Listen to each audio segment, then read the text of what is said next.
जैसे पूज्य श्री राधा बाबा गीता वाटिका में थे, तो वहीं एक पास की बूढ़ी माई थी, चली जाती और सोहनी लगा जाती वहां रोज।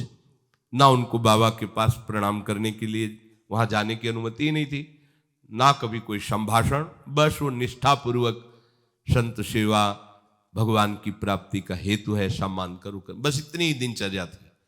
एक बार 24 घंटे में जाती, बाबा की वहां सोहनी लगा के चली आती। ना कोई ये इच्छा थी कि कोई ये कहे कि आप सोहनी लगाती बाबा, क्या बड़े भाग्य, ऐसा।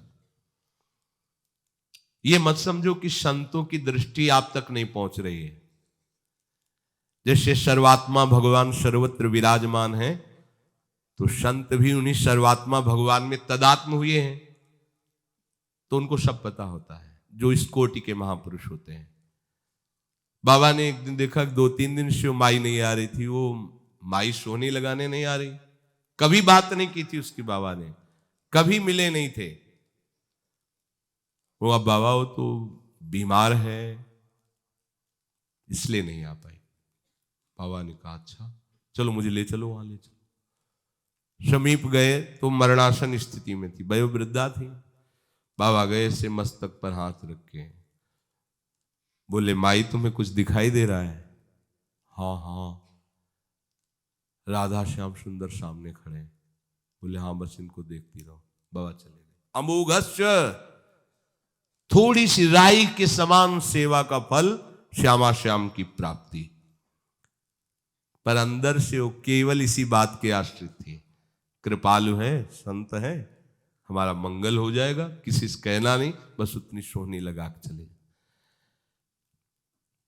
सदाचारी मिल सकते हैं, विद्वान मिल सकते हैं, वेशधारी मिल सकते हैं, दैन्य का आचरण करने वाले मिल सकते हैं, लेकिन जो प्रिया प्रीतम के प्रेम में जिनका हृदय डूबा रहता है, द्रवित रहता है, ऐसे महात्माओं की याद मात्र से पाप नष्ट होते हैं। ऐसे महात्माओं के दर्शन का अवश्य फल यही होता है कि जो इस मार्ग के पथिक है उसी मार्ग में आपका चित्त लग जाए। हां, जैसे अमावस्या की रात में कोई सोया है, अंधेरा है, पर वो रजाई ओढ़ करके सुबह 8 बजे तक सोता ही रहा, तो उसे पता नहीं चला पर सूर्य उदय हो गया है। ऐसे ही बिना किसी कारण के महात्मा का तुम्हें संग मिल गया, कुछ सेवा बन गई, या उनका सत्संग सुना, या उनकी बात सुनी, और आपके हृदय में आया कि हो भाग्य हमारे, आज तो आज संत दर्शन हुआ। बस ये इतनी ही बात तुम्हारे हृदय में भले ही अनुभव न कराओ कि तुम्हें क्या मिला है, पर एक दिन तुम्हारे हृदय में सूर्य की तरह प्रकाश होगा और तुम जान जाओगे कि ये उन महापुरुष के दर्शन का फल हुआ कि आज हमारी भागवती की स्थिति बढ़ती चली जा रही है। जैसे कोई धनी पुरुष किसी दरिद्र के नाम अपना अरबों की संपत्ति ट्रांसफर करा दे और उसको पता नहीं चला, और वो भीख मांगता घूम रहा है 1-1 रुपए, पर जिस समय उसको ये कोई बता देगा, पता चल जाएगा, उसी समय वो अरबपति हो जाएगा, क्योंकि ट्रांसफर हो गया है। ऐसे ही भगवत प्रेमी महात्मा की कृपा दृष्टि जिस पर हो गई, तो वो भजन संपत्ति के बल से एक बिल्कुल साधारण स्थिति से असाधारण स्थिति में पहुंच जाएगा। आपको लगेगा कल तो ये गलियों में ऐसे ही डोलता नजर आ रहा था, आज ये कैसे ऐसे हो गया? हाँ, महापुरुषों ने अपनी संपत्ति ट्रांसफर कर दी, उनके हृदय को प्रकाशित कर दिया। भगवत प्रेमी महापुरुष का अज्ञात में भी संग हो जाए तो पाप उसे बांध नहीं सकता, अज्ञान उसके हृदय में रह नहीं सकता, प्रेम रूपी परम निधि उसके हृदय में जागृत हो ही जाएगी। अब इस बात का पता उसे कब लगे ये हरि जाने। जैसे सोते हुए पुरुष की आंख 8 बजे खुली तो उसको लगा आप प्रकाश हुआ, नहीं, प्रकाश तो पहले ही हो गया था, तुम सोते रहे। इसीलिए महत्संगस्तु दुर्लभो अगम्यो अमोघस्य लभ्यतेपि तत्कृपयैव। भगवान की कृपा से ही ऐसे महापुरुष का संग मिलता है। ऐसे संत का मिलन केवल हरि कृपा से होता है, दूसरा कोई उपाय नहीं, खोजने पर नहीं मिलते। हरि से प्रार्थना करो, वो भेज देंगे या बुला लेंगे, दोनों बातें हैं। आपके समीप बुला लेंगे या आपको उनके समीप भेज देंगे। केवल हरि ही जानते हैं कि उनका कौन किस कोटि का भक्त है, इसलिए हम खोज करेंगे तो धोखा हो सकता है। हम सीधे हरि से प्रार्थना करें कि मुझे आप अपने प्रेमी जन का संग दीजिए। प्रहलाद जी ने भी मांगा, ध्रुव जी ने भी मांगा, बड़े बड़े महापुरुषों ने भी मांगा, भगवान से मांगा। साक्षात भगवान खड़े उनसे कह रहे अपने प्रेमियों का मुझे संग दीजिए। भगवत कृपा से भगवत प्रेमी महात्मा का संग और भगवत प्रेमी महात्मा की कृपा से भगवान में प्रेम, यह है क्रम। श्री कृष्ण कृपा से उद्धव का गोपी जनों की शरण में आना और गोपी जनों की कृपा से श्री कृष्ण प्रेम में उद्धव का मतवाला हो जाना। तस्मिस् तज्जने भेदाभावात, क्योंकि प्रभु और उनके भक्त में भेद का अभाव है, अर्थात जो इस कोटि का महात्मा है वो साक्षात भगवान ही है। वो भगवान का साक्षात स्वरूप हो गया है। देखने में पंचभूत बाहर से दिखाई देते हैं, अंदर से केवल एकमात्र भगवान ही है। न मन है, न बुद्धि है, न चित्त है, न अहंकार है, न इंद्रियां है, ये सब भगवत स्वरूप हो गई है।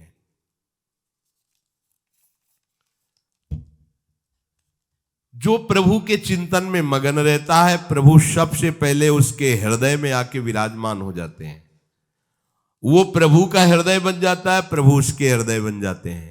साधवो हृदयम मह्यम साधु नाम हृदयम तुहम मदन्यत्ते न जानन्ति नाहम तेभ्यो मनागपि। ये भजन करने वाले मेरे हृदय हो जाते हैं और मैं उनका हृदय हो जाता हूं। अब एक हृदय हो गया तो भगवान की मन की बात क्या है वो उनके हृदय में आ रही है। वे मेरे सिवा और किसी को नहीं जानते, मैं उन्हें छोड़कर किसी को नहीं जानता। ये बोलो, सर्वज्ञ भगवान क्या बोल रहे हैं? ये वो मेरे सिवा किसी को नहीं जानते तो मैं भी उनके सिवा किसी को नहीं जानता। ये बड़ी बात है। हम प्रभु के सिवा किसी को ना जाने ये तो बात ठीक है, क्योंकि सब प्रभु के स्वरूप ही है। सर्वज्ञ प्रभु कह रहे मैं उसके सिवा किसी को नहीं जानता। फिर ये था माम प्रपद्यन्ते तास तथे, इतना प्यार करते हैं कि प्रभु के हृदय में वो बसा रहता है। जैसे भक्त के हृदय में भगवान, ऐसे प्रभु के हृदय में वो भक्त। तदेव साध्यताम तदेव साध्यताम। देवर्षि नारद जी कहते हैं भगवत प्राप्ति के लिए एक ही चाह करो कि भगवत प्रेमी महात्मा का संग मिल जाए और वो कभी छूटे ना, और उनकी आज्ञा के अनुसार हम चलें। उन महत्संग की ही साधना करो, उन्हीं की साधना करो। साधना करो इस बात की कि मुझे महात्मा मिल जाए। तदेव साध्यताम तदेव साध्यताम। साधना करो, भजन करके प्रार्थना करो प्रभु से कि आपके प्रेमी जन का संग हो जाए। भगवत प्रेम की प्राप्ति बिना भगवत प्रेमी महात्मा के हो ही नहीं सकती। रे मन रसकन संग बिन रंच न उपजय प्रेम। बोले कहो कृपा उपजय के भांति, तो रसिकन संग फिरो दिन रात। रात दिन रसिकों का संग हो तो भगवत प्रेम की उन्मत्तता हृदय में छा जाएगी। भगवत कृपा से प्रेमी संत मिल जाएंगे और संत मिलन से भगवत कृपा का अनुभव आपके हृदय में होगा तो आप दैन्य होकर भगवत प्रेम को प्राप्त कर लेंगे। इसमें एक बड़ा रहस्य है कि जैसे कोई राजा है, वो बहुत बड़ा प्रतापी, बड़ी महिमा है, पर वो प्रेमी है ये रूप सबको पता नहीं होता। उसके राज्य शासन का, उसके वैभव का, महिमा का तो पता होता है, लेकिन वो इतना भी प्रेमी है कि राज सिंहासन से बिलग उसके स्वरूप को देखो तो ऐसा कोई प्रेमी है ही नहीं। उसके प्रेम स्वरूप को जानने के लिए राजा के किसी निजी प्रेमी से मिलना होगा, जो राज दरबार और निज प्रेम दोनों को जानता हो। क्योंकि राजा का प्रेम हर एक से नहीं होता। व्यवहार राजा के रूप में सबसे बर्ताव होगा, पर प्रेम का बर्ताव तो किसी बिरले से ही होगा। अब जब हम प्रजा के रूप में देखें तो अनंत ब्रह्मांड हमारे प्रभु के हैं। हमारे प्रभु शव के साथ बर्ताव राजा जैसा करते हैं। अवश्य में भोक्तव्यम कृतम कर्म शुभाशुभम भोगो, स्वतंत्र हो, जो करोगे भरोगे। हमारी तरफ से तुम्हें जल, वायु, आकाश ये सब फ्री है, पर अब जो तुम कर्म करोगे उसका तुम्हें भोग भोगना पड़ेगा। और वेद हमारे राजा का यशगान करते रहते हैं। ये जितने वेद पुराण हमारे प्रभु का यशगान करते हैं, लेकिन वो इतने भी प्रेमी हैं कि अपने भक्त के चरण चापते हैं, इतने भी प्रेमी हैं कि वो अपने भक्त के पीछे पीछे डोलते हैं। ये बात सबकी समझ में नहीं आती, ये वेद भी नहीं पहचान पाए हैं इस स्वरूप को। इसको तो कोई प्रेमी जन, इसीलिए ब्रज की लीला बड़ी गरिष्ठ लीला कही गई है। जहां वेद नेति नेति कहते हैं, ताई अहीर की छोहरियां छछियावर छाछ में नाच नचावे, ये प्रेमी स्वरूप है। ये किसी प्रेमी से ही पता चलेगा, वेद से नहीं। यहां तो वेदान्न प्रसन्नस्ति सावच्छिन्न अनुरागम लभते, जो वेद का भी पूर्णतया त्याग कर देता है वो अखंड प्रेम को प्राप्त होता है। प्रभु का प्रेम गुह्य रहस्य है। इस प्रेम राज्य में प्रवेश प्रभु से नहीं होगा, प्रभु के जनों से होगा। यह बात गूढ़ रहस्य है। उद्धव जी प्रभु के समीप प्रेमी नहीं हुए, पर प्रेमी गोपियों के समीप हुए तो उद्धव जी प्रेमी हो गए। यह गूढ़ रहस्य है। बिना भगवत प्रेमी महात्मा के कोई भगवत प्रेम को प्राप्त नहीं कर सकता। साधना करके महामहिम भगवान की महिमा से मोक्ष को प्राप्त हो सकता है, कल्याण हो सकता है, कामनाओं की पूर्ति हो सकती है, पर बिना भगवत प्रेमी महात्मा के कोई प्रेम प्राप्त नहीं कर सकता। अपने प्रेम का रहस्य प्रभु स्वयं नहीं बताते हैं, कृपा करके अपने प्रेमी के पास भेज देते हैं।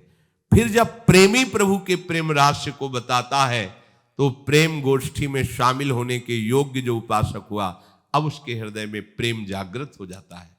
इसीलिए देवर्षि नारद जी कह रहे हैं, तदेव साध्यम तदेव साध्यम। तुम साधना करो इस बात की भगवत प्रेमी महात्मा मिल जाए। निमज्योन्मज्जताम घोरे भवाब्धौ परमायनम संतो ब्रह्मविदा शांता नौर्दृढ़े वाप्सु मज्जताम। जैसे जल में डूबते हुए पुरुष को नौका मिल जाए तो सुख पूर्वक बैठ करके पार हो जाता है, ऐसे भव समुद्र में काम क्रोध आदि के द्वारा हम डुबोए जा रहे हैं।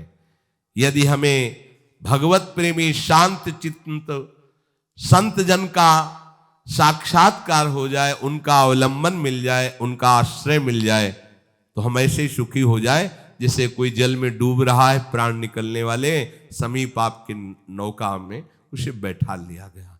ऐसे ही भव समुद्र में काम क्रोध लोभ मोह मद मत्सर, इनसे हम पिट रहे हैं, डूब रहे हैं। कोई भगवत प्रेमी महात्मा कृपा करे।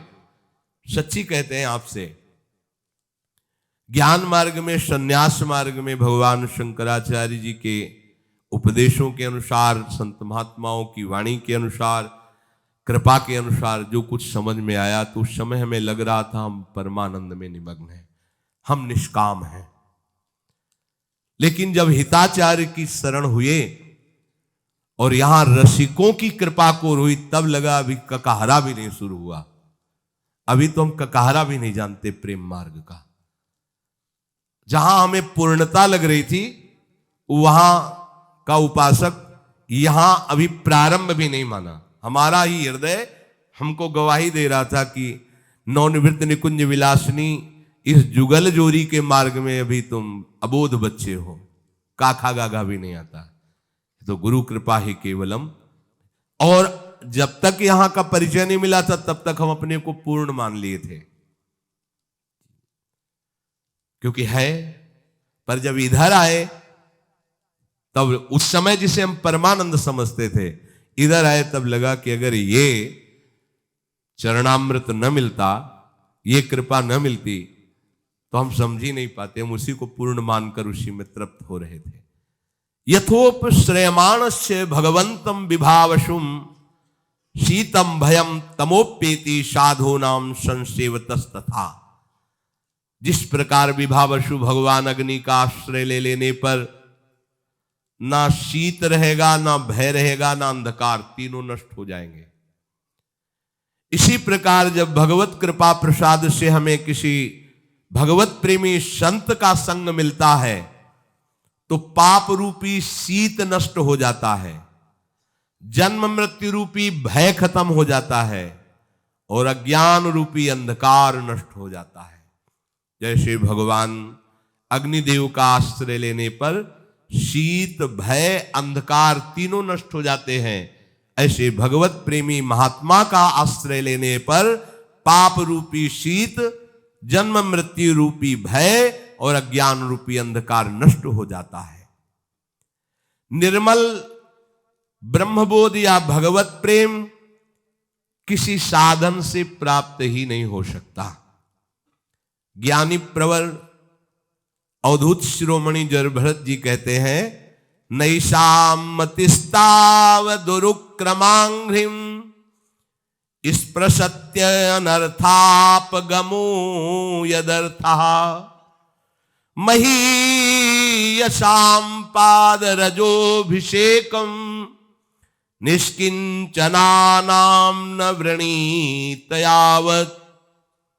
रहुगण, ये जो मैं तुम्हें तत्व ज्ञान भगवत प्रेम की बात कह रहा हूं, ये ना तो तपस्या से, न यज्ञ से, न दान से, न गृहस्थाश्रम द्वारा परोपकार सेवा से, ना वेदाध्ययन से, ना जल अग्नि एवं सूर्य की उपासना से ये प्राप्त नहीं हो सकता। कैसे प्राप्त होगा? उन्हें निष्किंचना नाम न वृणीत यावत महीयसाम पादरजोभिषेकम। जो निष्किंचन भगवत प्रेमी महात्मा है, उनकी चरण धूलि जब तक आप मस्तक पर धारण नहीं करोगे, अर्थात उनकी आज्ञा के अनुसार नहीं चलोगे, उनका संग नहीं करोगे, उनके कृपा पात्र नहीं बनोगे, तब तक ये शुद्ध बोध और प्रेम प्राप्त होने वाला नहीं। प्रहलाद जी ने कहा, जिन भगवान श्री हरि के चरणों का स्पर्श समस्त अनर्थों की निवृत्ति करने वाला है, उन श्री हरि चरणों में तब तक प्रेम नहीं हो सकता जब तक भगवत प्रेमी महात्माओं के चरणों की धूल में आप स्नान नहीं करोगे, मस्तक से लेकर पूरे शरीर। हम लोगों को तो बड़ा सौभाग्य है, वृंदावन की कोई भी रज ले लो, सब महापुरुषों की रज है, इसीलिए कहते हैं रोज अभिषेक करो। परंतु स्मरण रहे कि ये महापुरुषों के संग या चरण रज या सेवा का अर्थ केवल प्रगट में इतनी क्रिया करना ही नहीं कि आप रज ले लिए लगा लिए। इसका आंतरिक भाव है उनकी आज्ञा में जीवन को समर्पित कर देना। ये कठिन बात है, रज लेके तो लगा लिया है, सरल है, लेकिन उनकी आज्ञा का पालन करना, ये मनमुखी चाल एक जन्म के लिए बंद कर दो। अभी तक जो हुआ हुआ, अब आज्ञा से चल लो, अभी परिवर्तन हो जाएगा जीवन का। कितना मन के अनुसार चलोगे, ये बहुत कटिंग करता रहता है। सत मार्ग की कटिंग करके ये असत मार्ग को मिलाकर बैलेंस बनाए रखता है अपना मन, क्योंकि मन मर जाएगा सत मार्ग में। जे भी मन मरा चिदानंद रस में प्रवेश होगा। जीवित मन भगवदानंद का अधिकारी नहीं रहता। जीवित मन अर्थात विषय स्फुरणा वाला तो मरना नहीं चाहता, उपासक मारना भी नहीं चाहता। पर ये बात समझ लो, सब जगह अहिंसा, लेकिन इस जगह हिंसा हमें करनी ही होगी। जो सब जगह अहिंसा धर्म का पालन करते हैं वो इसे यहां हिंसा करते हैं, मन को मारते हैं। सब जगह हिंसा करते हैं, जो एक जगह ये अहिंसा व्रत लिए हो कि मन को नहीं मारते, वही दुर्गति को प्राप्त। एक की हिंसा करनी होगी, मन की, मन को मारना होगा। बोले दिखाई नहीं देता, किस डंडे से मारे, काहे से मारे, जहर खा ले तो शरीर नष्ट होगा, मन में कोई फर्क नहीं पड़ेगा। एक ही डंडा है जो इसको मार सकता है, नाम। राधा राधा राधा हर समय इसके ऊपर पड़ता है, इसलिए नाम जप करना नहीं चाहता, और कुछ भी इससे करवा लो। हाँ, घंटों आप कोई भी सेवा करवा लो, राजी हो सकता है, लेकिन 1 घंटे बैठकर तदाकार वृत्ति से एक नाम को निरंतर जपो, ये राजी नहीं रहेगा, क्योंकि हर नाम उसके ऊपर प्रहार की तरह पड़ता है मन के ऊपर। एक बार इसे मारना होगा। मन मारा, प्रभु के रस का अनुभव हुआ। और ये मन मारना नहीं चाहते, जल्दी कोई नहीं मारना चाहते। देखो, एक ही चीज पा रहे हो, रोटी दाल, रोज वही रोटी दाल, थोड़ा तो कुछ मन, ये संसारियों को होता है, हम बाबा जी हैं, हमें इसे मारना है। अगर कह रहे रोज रोटी दाल, रोज ही अब बनने दो, वही पाओ, मरो। ये जो विषय, स्फुरणा विषय, संकल्प विषय, मारो इसको। कभी कभी तो मन बदलने के लिए, स्पष्ट देखो शब्द, मन बदलने के लिए कभी कभी हमें मन बदलना है। मन बदले ना, यही तो साधना है। आचार नहीं नहीं, कभी कभी मन बदलने के लिए हमें मन बदलना है। शब्द ही देखो ना, कभी कभी मन बदलने के लिए कहीं दान पुण्य तीर्थ यात्रा की भावना से नहीं, थोड़ा मन बदल जाए, जैसे हरिद्वार घूम आए, थोड़ा पहाड़ और ऐसे मन बदलना है। मन को हमें बदलना ही नहीं है।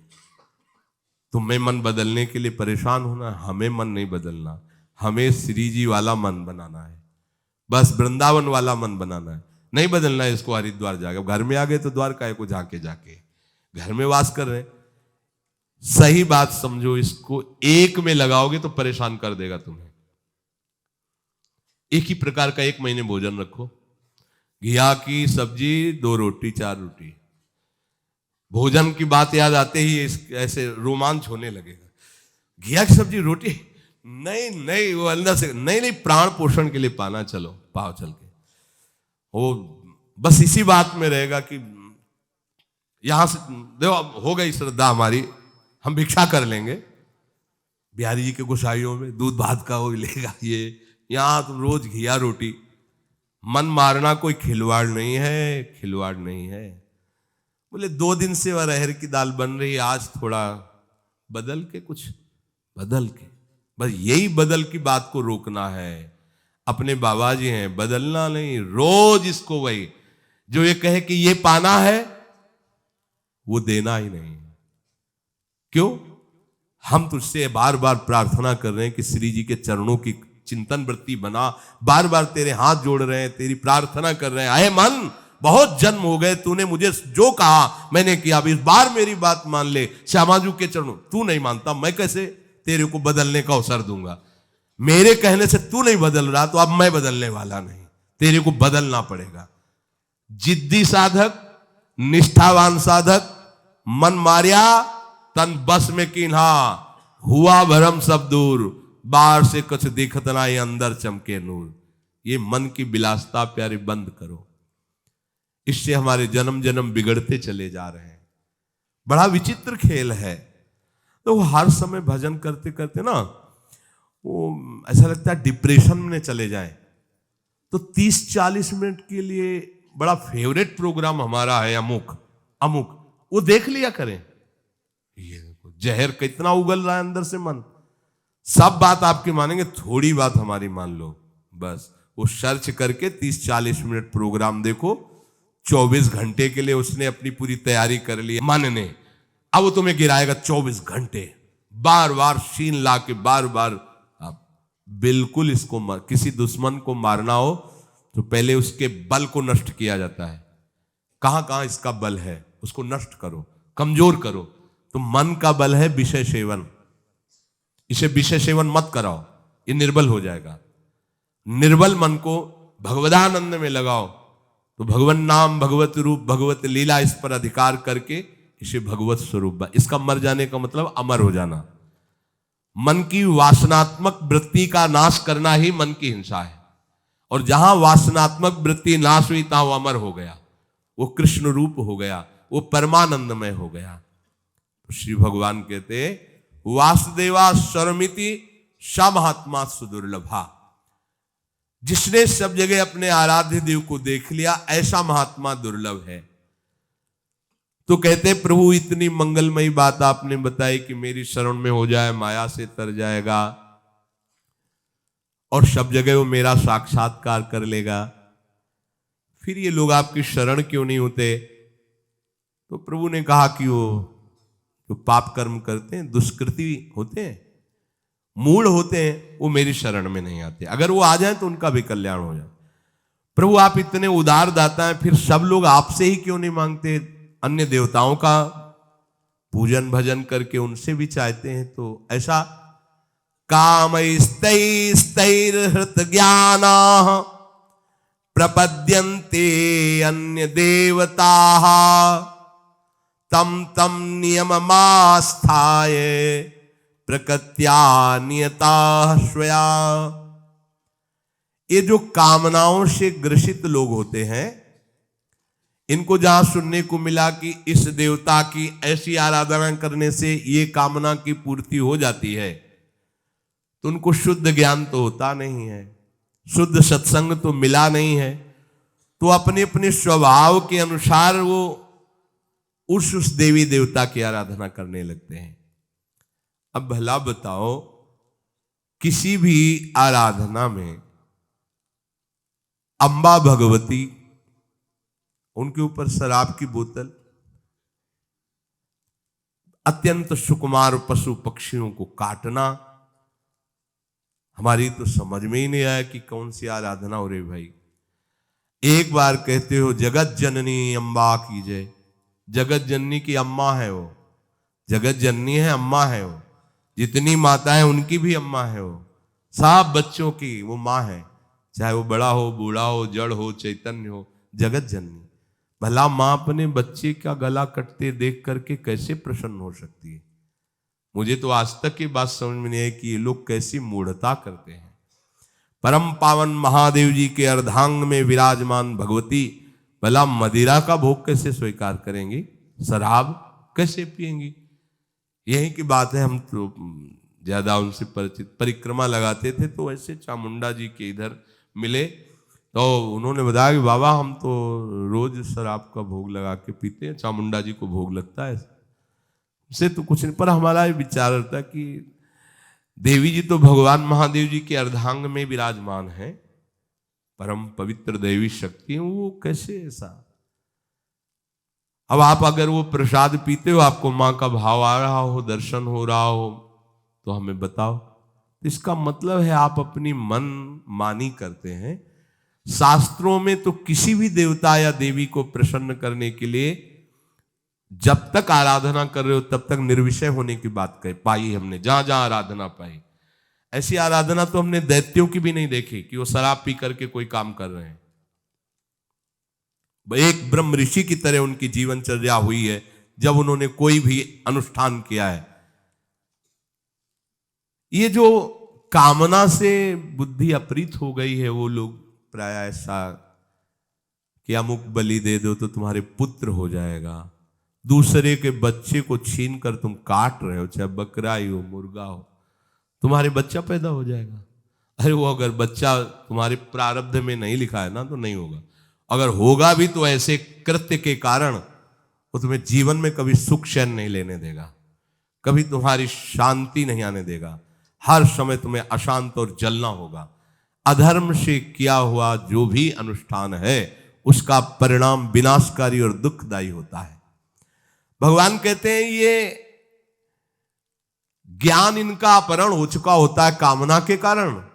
ये अपने अपने स्वभाव के अनुसार उस देवता का, उनकी आराधना के नियमों को धारण करते हैं और देवताओं की शरण होकर अपनी अपनी कामनाओं की पूर्ति चाहते हैं, क्योंकि इनका लक्ष्य केवल लोक परलोक की भोग वस्तुएं ही है जो क्षणिक है, कुछ समय के लिए है। भगवत प्राप्ति करना है, विवेक जागरण करके सत्य वस्तु में स्थित होना है, ये कामना की पूर्ति वाले लोग नहीं जान पाते हैं। बढ़िया उपाय पीछे भगवान ने बताया था कि यदि आप कोई कामना भी करते हो और हमारी शरण में आ जाओ, हम इसे कामना की पूर्ति चाहो, पर भगवान की तरफ आने पर देखो एकदम ब्रेक लग जाती है कि आप ऐसा ऐसा भोजन नहीं करोगे, ऐसा संग नहीं करोगे, ऐसा, ये सबको बड़ा कठिन लगता है और मनमानी आचरण भी करते रहो और देवता कामना की भी पूर्ति कर देगी, ये मार्ग सरल लगता है। धन संग्रह की कामना, भोग भोगने की कामना, ये दो बातें सबको परेशान किए हुए हैं। और दो बातें एक ही जगह बहुत जोर से पूर्ण हो जाएंगी।